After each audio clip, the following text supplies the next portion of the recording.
नमस्कार, खबर समय जगत में आपका स्वागत है। मैं हर्षिता जौहरी। आइए नजर डालते हैं देश प्रदेश से जुड़ी तमाम खबर। भोपाल अतिथि विद्वान उच्च शिक्षा मंत्री मोहन यादव के बंगले पर पहुंचे, जहां उन्होंने फॉरन आउट अतिथि विद्वानों को वापस लेने की मांग कर रहे हैं। अतिथि विद्वान संघ के प्रदेश अध्यक्ष देवराज ने बताया कि फॉरन आउट अतिथि विद्वान पिछले 9 महीनों से परेशान हैं। अभी भी हमारे 800 अतिथि विद्वान रह गए हैं। इसी को लेकर हम मंत्री जी से निवेदन करने आए थे। उन्होंने कहा कि मंत्री जी का यह कहना है कि मैं अपनी तरफ से सब कुछ कर चुका हूं। उच्च शिक्षा मंत्री मोहन यादव का कहना है, मेरी जवाबदारी है मेरे विभाग के सारे मुद्दों का समाधान करें। कोरोना के कष्ट के कारण बीच में क्या हुआ मैं नहीं जानता, कि सरकार में बाहर यह भी सब जानते हैं। मुझे मंत्री बने अभी 2 महीने ही हुए हैं।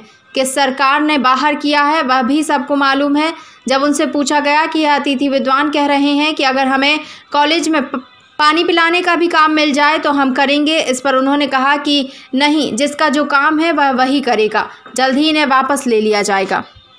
देखिए, फॉलन आउट अतिथि पिछले 9 महीने से परेशान है। अभी भी हमारे 800 साथी रह गए और इसी के संदर्भ में हम लोग मंत्री जी से निवेदन करने आए थे कि अतिशीघ्र आप निर्णय लीजिए।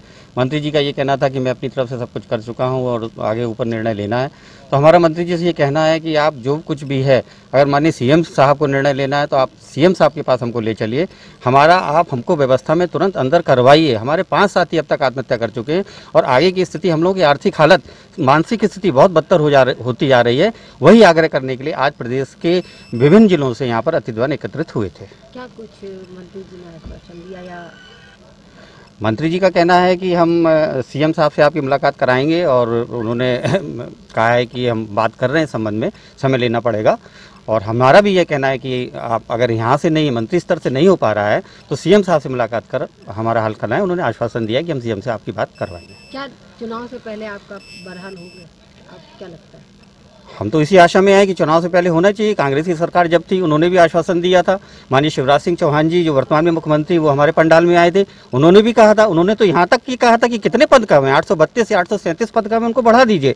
तो हम माननीय शिवराज सिंह चौहान जी के वचन को याद दिलाने के लिए आए मंत्री जी को। और साथ ही साथ मैं ये भी चाहता हूं कि शिवराज सिंह चौहान जी से हमारी मुलाकात और उनको वचन याद दिलाया जाए कि शाहजहानी पार्क में आपने जो कहा था उसके बाद भी आज हमारे अतिथि साथी जो है दर की ठोकरें खा रहे हैं। तो कृपया हमारे साथ आप न्याय कीजिए और तुरंत जो है फॉलन आउट अतिथियों को व्यवस्था में अंदर कीजिए।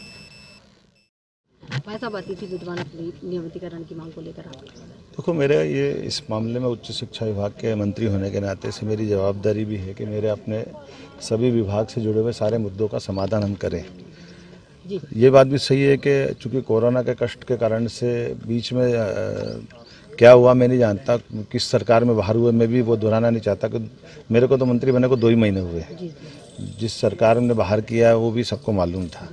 और कोरोना का संकट 10 मार्च के बाद से जो आया है और उसके कारण से भी एक तकलीफ आई थी कि हम अपने अतिथि विद्वान जो बीच में ब्रेक हो रहे थे, हमने कोशिश की कि इनको अंदर कितनी जल्दी लाएं और क्या क्या करा सकते हैं। तो कुछ सैलरी देने का काम भी जो लोग लगे थे उनको कराया भी सही। अतिथि विद्वानों की मांग है, अगर कि शिक्षा बढ़ा नहीं पाएंगे तो महिला का कहना है कि मैं पानी तक पिला दूंगी, क्योंकि इनकी रोजी रोटी का सवाल है। देखो भाई, ये बात ऐसा है कि ना झाड़ू लगाने की ज़रूरत है ना पानी पिलाने की ज़रूरत है। जो पढ़ाने वाले वो पढ़ाएं, जिनको जो जिस स्तर के वो स्तर की बात करेंगे। ये तो मजबूरी रहती है कि आदमी इस स्तर पे बोलता है।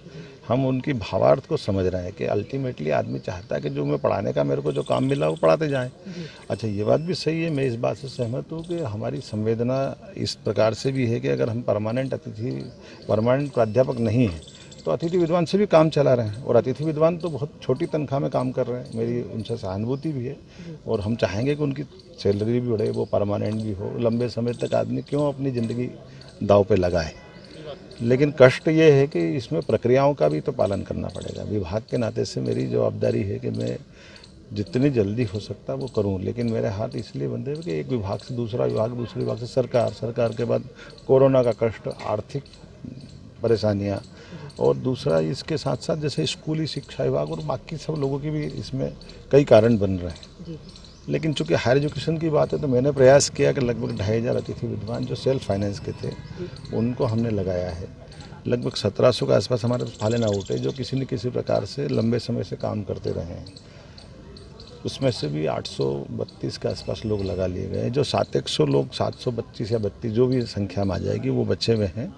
एक तो अभी चॉइस फिलिंग 10 तारीख तक मिली, उसके बाद कई लोगों ने कहीं और जॉब चले गए, तो लोग छोड़ भी रहे हैं। कई ऐसे अतिथि विद्वान है जिनको जो जहाँ जाना चाहिए वो जा नहीं पा रहे हैं। तो एक तो वो एक हमने PS से बोला कि वो एक्चुअल संख्या मालूम पड़ जाए कि कौन कौन अब इसमें गए हैं, नहीं गए हैं, या कोई के अलग कोई सर्विस लग गई, कोई और कारण बन गया, तो जो खाली जगह वो आ जाए। और जो हमारा सेशन 1 नवंबर से स्टार्ट होने वाला है, तो 1 नवंबर के पहले हमको वस्तुस्थिति मालूम पड़ जाए। तो मैंने फाइनेंस से भी बात की है कि सारे के सारे लोगों की जो जगह है वो मालूम पड़ जाए और इन सारे लोगों को अंदर ले लें, मेरा प्रयास है।